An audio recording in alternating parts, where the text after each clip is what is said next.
A man was sitting inside his luxury villa in Bangkok, working on his laptop, when suddenly he heard a loud crash outside. Completely unaware that his luxurious, pleasure-filled life was going to end within minutes, he left his laptop open and rushed outside. A girl had caused a minor accident, but the police had been waiting for this day for many years. It was the morning of the 5th of July 2017 in Bangkok, and the man we are talking about wasn't an ordinary person. He was a multimillionaire who lived like a king, partying during the day, enjoying lavish nights and hiding his identity for years. But one small mistake washed away everything he had: his properties, money, cars, and even his life. So what was that small mistake? And how did the police forces of 7 countries, along with Europol, track down the world's most wanted dark web king? Welcome back to Real World Story Videos, viewers. This story begins in 2010, when the dark web was slowly rising. The dark web is the hidden side of the internet where every kind of illegal activity is carried out, from drugs and weapons to contract killings. Things so shocking happen here that it's hard to even believe. The reason people around the world preferred the dark web was simple. Criminals wanted to hide their identity so police or law enforcement couldn't trace them. On the dark web, this problem seemed permanently solved. Just like we use Google to browse the normal internet. The dark web is accessed through Tor. Before 2010, it wasn't very popular, but once cryptocurrencies came into the picture, illegal payments also became untraceable. Crypto transactions were nearly impossible for authorities to track. All the major problems of illegal trade were solved. Identities were safe and payments were secure. Now all that was needed was a trusted and reliable platform. The first major dark web website was Silk Road, launched in 2011. It became hugely successful, with over 100,000 customers. But after 2.5 years, its owner was caught, and Silk Road was shut down. Because demand was high, new dark websites quickly appeared, like Silk Road 2.0 and Evolution. Customers would send their bitcoins to the site, and after taking a commission, the platform sent them to the seller. But since everything was illegal, platform owners often ran away with all the money, known as exit scams.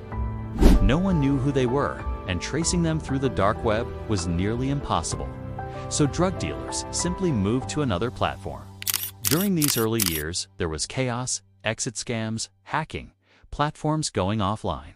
A trusted marketplace was desperately needed. And that's when, in 2014, a new dark web platform launched Alphabay. No one knew who created it or where he was. He called himself Alpha02. Initially, he sold identification cards, but soon other items were added: drugs, stolen data, and money laundering services. Interestingly, Alpha02 did not allow the sale of child abuse content or stolen Russian bank accounts. Maybe he didn't want trouble with Russian authorities. Or maybe he wanted US agencies to think he was operating from Russia. Whatever the reason, Alphabay quickly became successful. Within a year, it had 200,000 customers and 40,000 sellers. Alpha02, the unknown mastermind, started earning millions every month, becoming the uncontested king of the dark web. Meanwhile, law enforcement agencies worldwide were desperate to identify him. American investigators wanted to find Alphabay's server so they could raid the data center and shut the platform down, but Tor hides server locations by routing through random computers around the world, making it nearly impossible to track. Frustrated, US agents started buying drugs from Alphabay as normal users, hoping a dealer would slip up. But catching a dealer wasn't enough. They needed Alpha02. For years, Alpha02 made no mistakes. But in 2017, authorities finally found a tiny clue. A D officer named Robert Miller received an email from an unknown person. The email contained something crucial: a welcome email from Alphabay sent when the platform launched in 2014. The sender had saved the original email address used by Alpha02 to send those welcome messages, before he fixed the mistake. This was the first and most important lead. Using this email address, investigators found several old social media accounts, including one on a French platform called sky.com.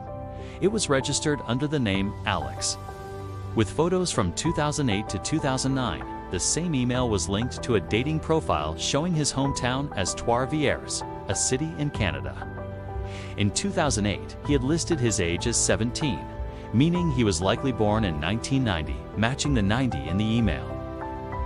The same email was used on a French tech forum, where his username was Alpha02. At the end of one post, he accidentally signed his real name. Alexander Kazaz's authorities had finally discovered Alpha02's real identity. But where was he now?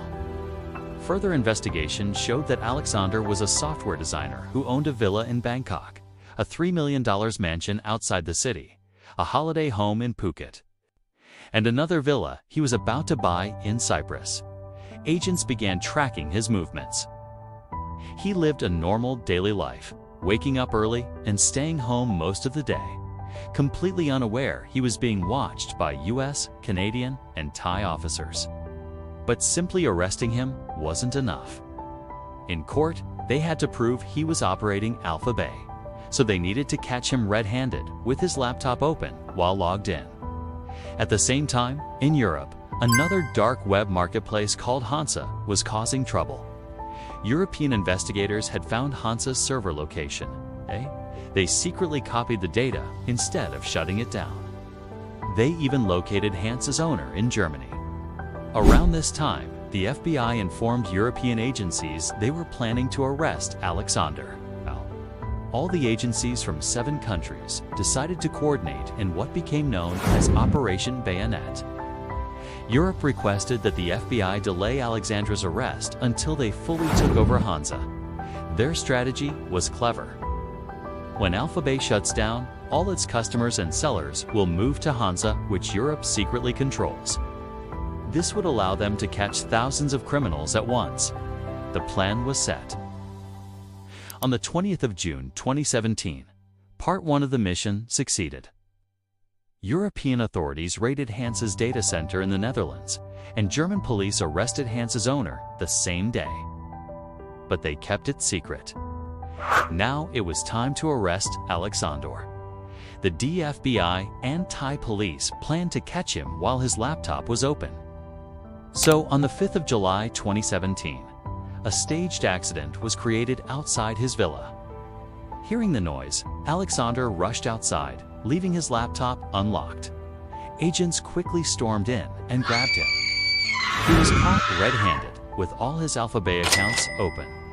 Authorities seized his cars, villas, bank accounts, and millions in cryptocurrency. But before he could be presented in court, something shocking happened. Just 1 week after his arrest, Alexander Kazaz was found dead in his cell. He had hanged himself from the ceiling fan. One small mistake had cost the dark web king everything, including his life. As expected, once Alpha Bay was shut down, thousands of dealers flocked to Hansa, unaware it was controlled by European police. Within weeks, thousands were arrested.